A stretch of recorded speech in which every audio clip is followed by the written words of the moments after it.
At the height of his global dominance, he was the undisputed king of the charts, soundtracking the lives of hundreds of millions.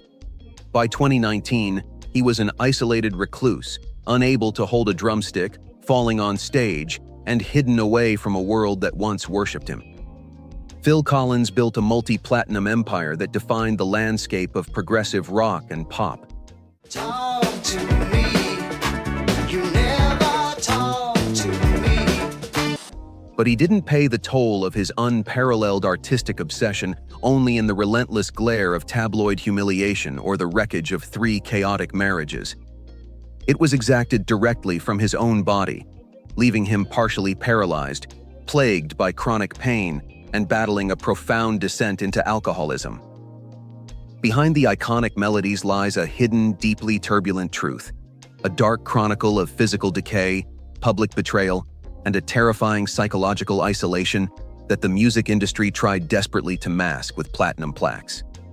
That is the raw, unvarnished reality of a living legend, the side of Phil Collins the record labels didn't want you to see. The Odyssey began on January 30th, 1951, in London, England. The youngest of 3 siblings, Philip David Charles Collins, exhibited an innate, almost visceral connection to rhythm from his earliest years. A rudimentary toy drum kit, given as a Christmas gift in his 5th year, sparked an obsession. A makeshift bespoke setup crafted by his uncles later replaced the primitive instrument, and Collins spent countless hours studying its mechanics. By age 12, his formal artistic education expanded to include basic piano and music theory under his aunt's tutelage. Yet, in a striking defiance of conventional academic mastery, Collins never learned to read or write traditional musical notation. Instead, he devised a bespoke visual system of his own, a shortcut that would leave a lingering sense of professional regret in his later years. He would later reflect on this structural limitation, admitting, "I've always felt that if I could hum it, I could play it. For me, that was good enough, but that attitude is bad." This reliance on pure instinct underscored a raw genius, but it also sowed the seeds of enduring creative insecurity. Concurrently, a secondary avenue of artistry emerged. At 13, Collins entered the professional realm as a child actor, securing roles in seminal cultural artifacts of the era, including the 1964 Beatles film A Hard Day's Night, the stage production of Oliver, and the 1967 film Calamity the Cow. Yet the allure of the celluloid frame was routinely eclipsed by the auditory landscape of London's underground.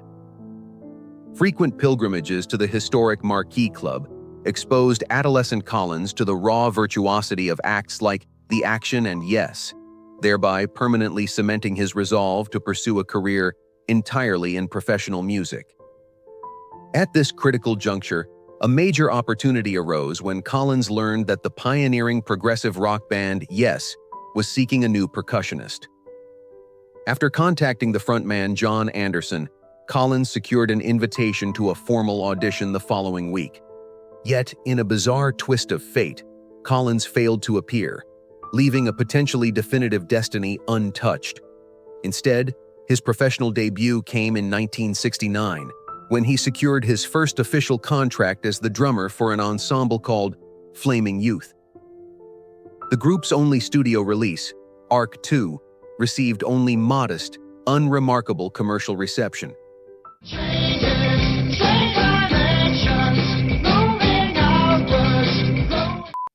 After 12 months of grueling touring and escalating internal conflict, the group permanently fractured. The definitive history-altering alignment of destiny occurred in 1970. Stripped of a band and navigating the fringes of London's music scene, Collins responded to a cryptic classified ad in the historic music publication Melody Maker. The notice read simply, "The ensemble is seeking a drummer with a good sense of acoustics." The mysterious collective materialized as Genesis, an ambitious, tightly knit group composed of highly educated private school graduates. During the audition phase, Collins systematically dismantled the competition, effortlessly outclassing every other applicant with his clinical precision and fluid groove, and secured the throne. His utility within the band quickly expanded beyond the drum kit. He became a vital vocal technician, contributing complex backing arrangements. This evolution culminated in the 1971 album Nursery Crime, where Collins delivered his full-fledged front-and-center vocal debut on the haunting track For Absent Friends, the first glimpse of the voice that would one day conquer the global charts. Inside the archway, the priest greets them with the gate and wait to board the bus that ambles. The true test of endurance came in 1975, with Peter Gabriel's formal departure. Rather than dissolving Genesis, this fracture catalyzed a profound evolution. Collins stepped out from behind the kit to become the frontman. His distinct, gravelly, emotionally transparent vocal delivery re-energized the collective, initiating an era of unprecedented commercial success.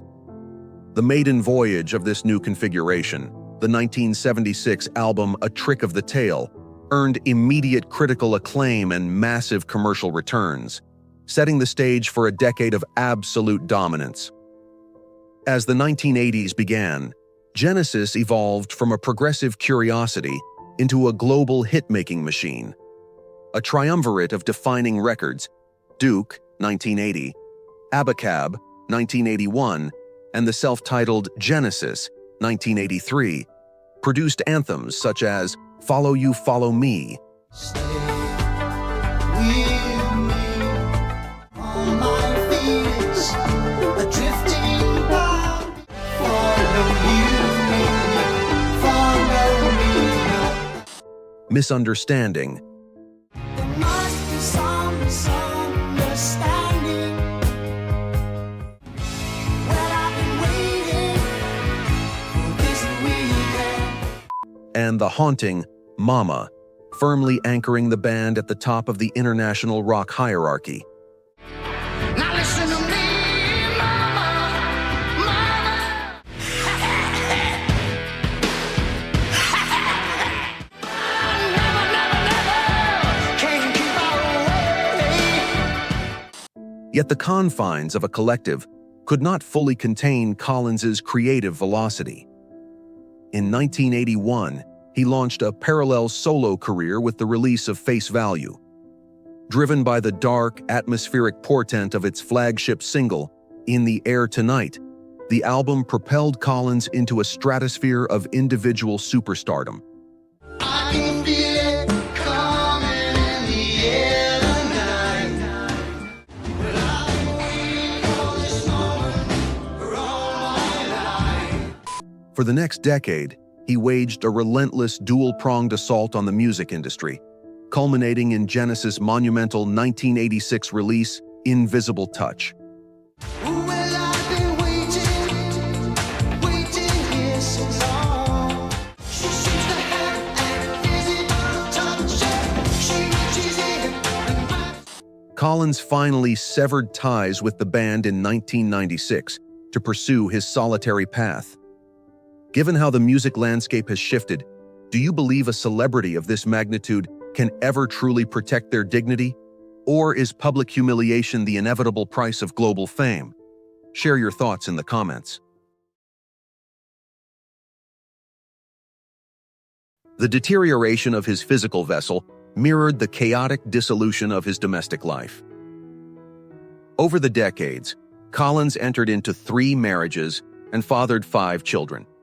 His first marriage, to Andrea Bertarelli in 1975, produced a son, Simon, before collapsing in 1980 amid widespread allegations of infidelity. In 1984, he married Jill Tavelman. The union produced a daughter, Lily Collins, who would later achieve global prominence in the cinematic arts. The relationship dissolved in 1996 after 12 years, reportedly because of Collins's romantic entanglement with his adolescent sweetheart, Lavinia Lang.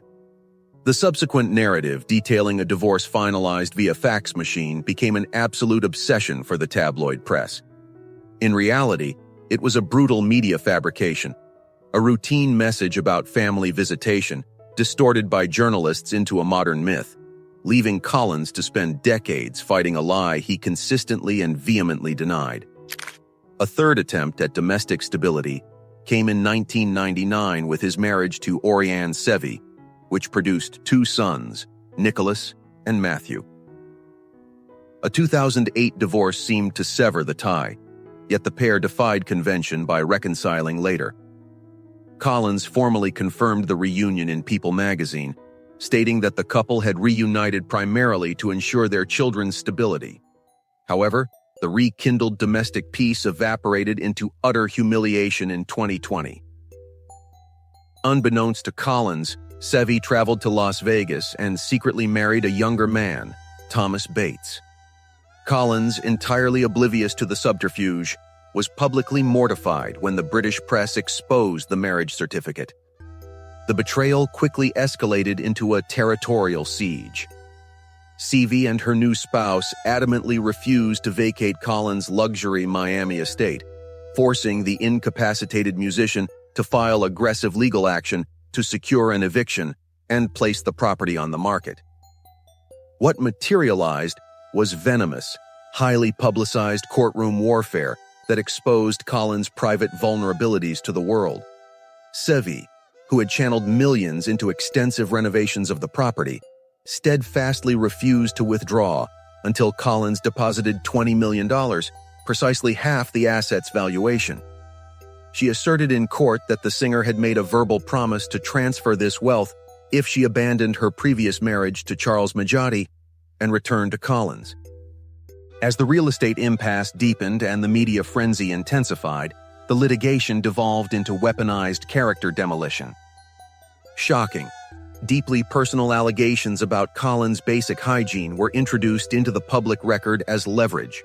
Sevi asserted in court documents that since 2019, Collins had abandoned fundamental self-care, claims that Collins' legal team fiercely condemned as a scandalous attempt at extortion, and that were ultimately dropped as the legal warfare reached a settlement. The true depths of the deception finally crystallized when the legal battle exposed Bates's hidden past, revealing that Sevi had originally met and hired him through a luxury male escort website where he operated under a pseudonym. While still living in Collins' Miami estate, Sevi had systematically used the rock icon's wealth to fund this secret life, buying a high-value penthouse in Las Vegas and lavishing Bates with expensive gifts. In a final chilling twist, she had even brought Bates face-to-face with an unsuspecting Collins backstage at one of his concerts, hiding the betrayal in plain sight.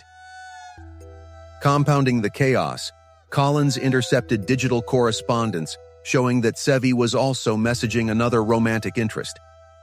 Ultimately, the warring factions reached a formal legal settlement, though the emotional damage was irreparable. A real-life drama playing out in the shadow of his fading career. Seeing a once unstoppable musical force reduced to such isolation and public vulnerability is heavy. If you could say one thing to Phil Collins to honor his lifelong dedication to his art, what would it be? Write it below.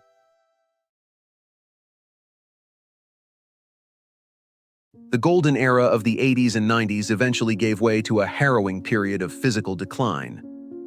A sudden viral pathogen aggressively attacked his auditory nervous system, stripping him of 60% of his hearing and severely compromising his ability to create and perform music.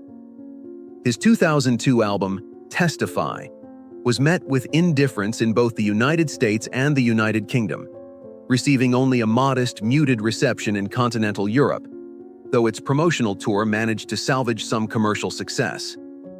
As his physical faculties deteriorated, his personal life collapsed into severe alcoholism, resulting in profound alienation from his family and a self-imposed exile from the musical landscape.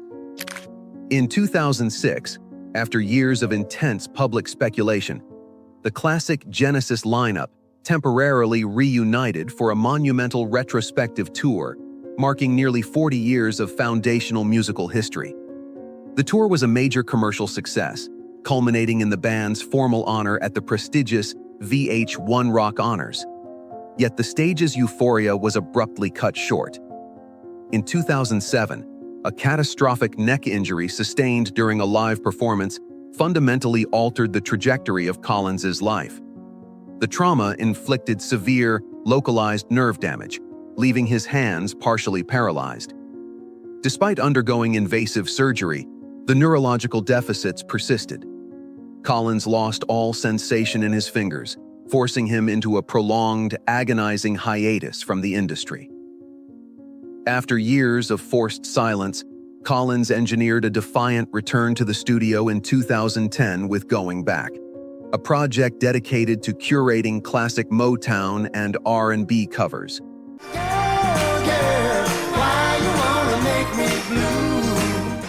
Despite profound physical limitations, he showed sheer tenacity by recording the drum tracks himself, adapting his grip to his compromised anatomy.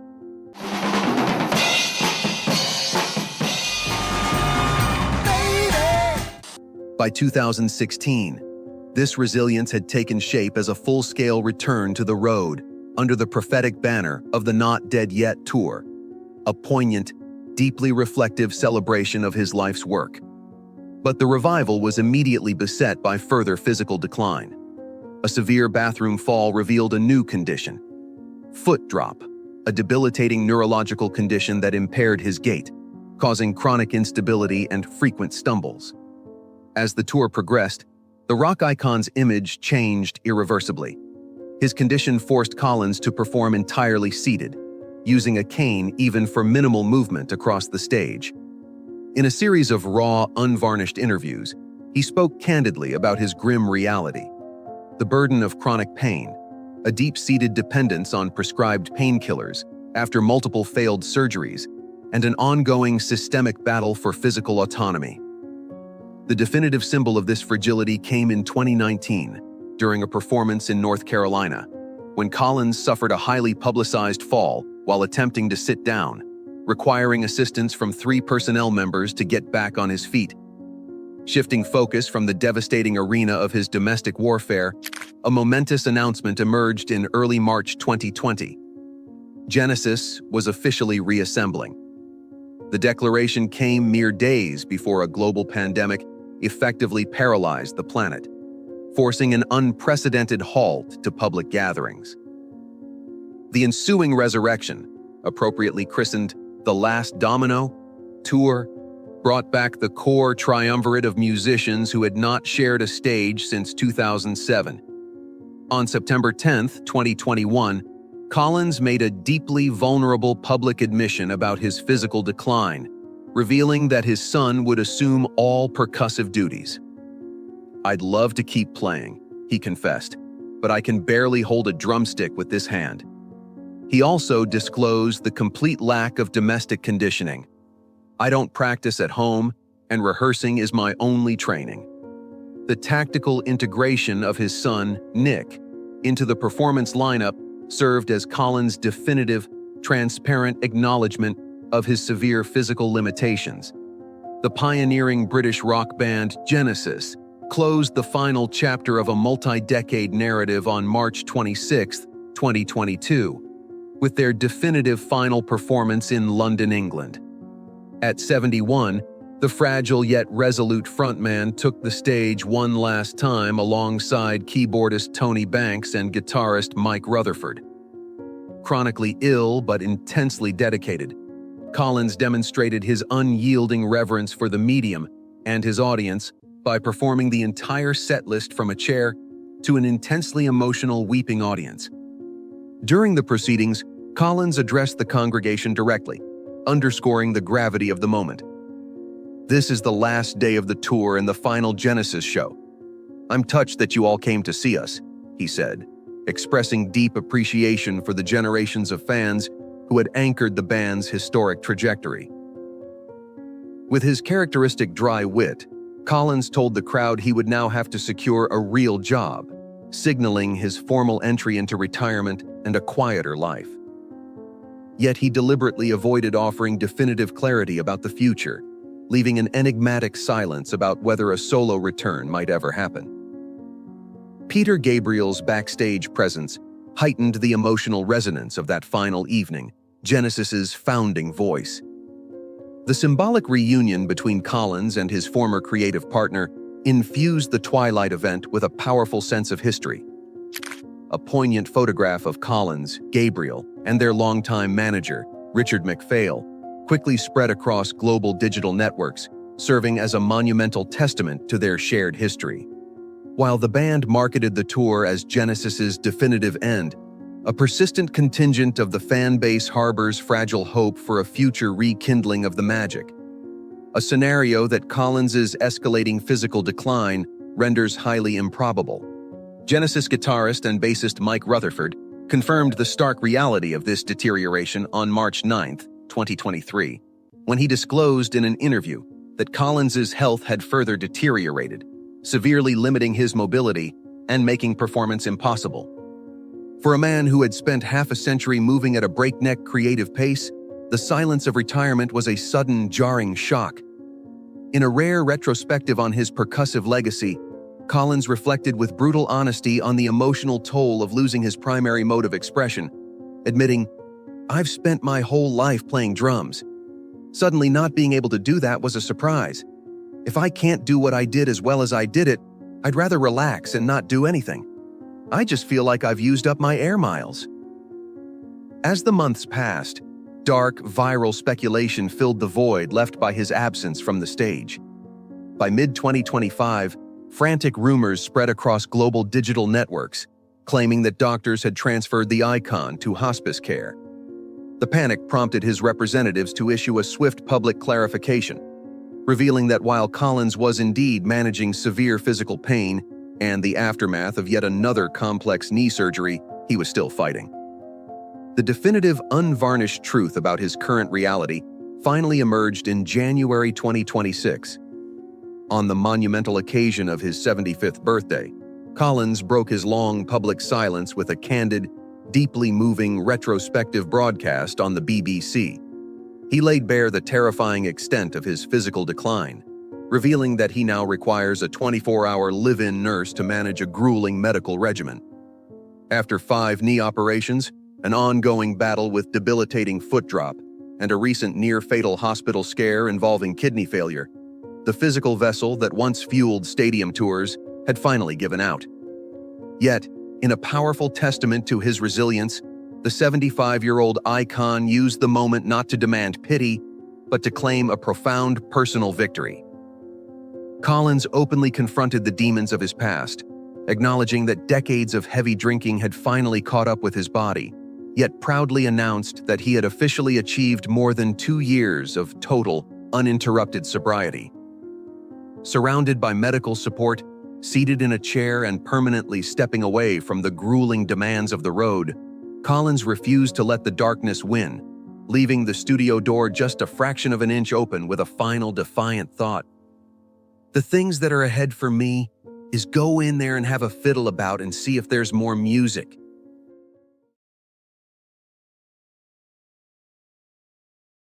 Ultimately, Phil Collins's trajectory stands as an intricate monument to creative brilliance, towering achievement, and brutal physical vulnerability. The final lesson of his journey is a poignant reminder that the brightest lights often burn at a devastating personal cost, and that true artistic dedication endures long after the physical vessel begins to fail. His survivalist instinct repeatedly bridged the chasm between his failing body and his audience, leaving a legacy permanently woven into the cultural fabric of modern civilization. Stories like this deserve to be remembered, preserving the raw, human truth beneath the flawless gloss of multi-platinum success. Join us in preserving these musical echoes. Subscribe to keep history alive and ensure that people never forget the deep, complex narratives of our greatest icons. But Phil Collins is not the only global powerhouse whose own body tragically silenced their legendary voice. If you thought his final years on stage were a heartbreaking battle for dignity, wait until you see the secret, devastating reality of another musical titan. Click the video on your screen right now to discover how an unstoppable, record-breaking diva was suddenly forced into exile by a phantom illness, fighting the same invisible war. The untold story of Celine Dion.